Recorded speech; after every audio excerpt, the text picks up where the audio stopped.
Стефан Богоев останува зад решетки. Функционерот на СДСМ кој заврши со лисици на рацете поради сомнение за подкуп во царина, се уште нема дадено гаранција за да се спаси од притворот.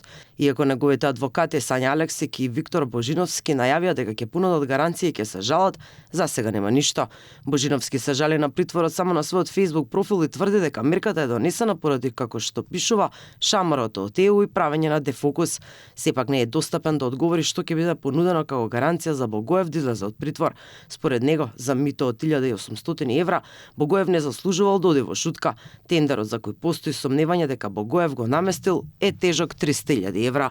На Стефан Богоев сте му определиле притвор по член 165 став 1 и 2. Дали вие сте нормални? Тоа значи дека Стефан се крие, не може да се утврди неговиот идентитет или дека се обидува да побегне? Па да сакал да побегне, вас ке ве чекал. И дополнително дека ќе ги сокрие или уништи трагите на кривичното дело или ќе влијае на сведоци. На кои сведоци ќе влијае Стефан? Мрш ѓубриња, никогаш ништо нема да биде од вас. Ако со ова го прикривате шамарот од Европската унија, браво. Ама и вас ќе ве стигне истото. Од судот велат, постои законски рок од 3 дена, судот да одлучи по жалбата и за евентуалната гаранција. Во истрагата се вклучени Богоев и уште тројца поради сомневање дека е злоупотребиле својата положба, влијание и углед и наместиле тендер за одржување на терминалите на границите.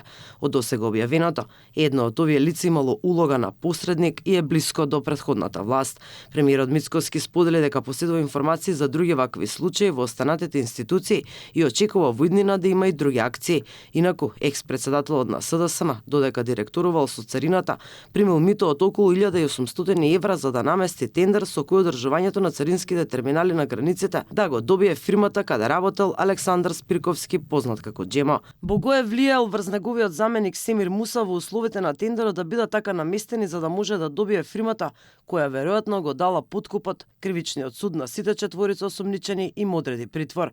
Тие ќе се гонат за злоупотреба на постапката за јавен повик, доделување на договор за јавна набавка или јавно-приватно партнерство, примање награда за противзаконито влијание и давање награда за противзаконито влијание.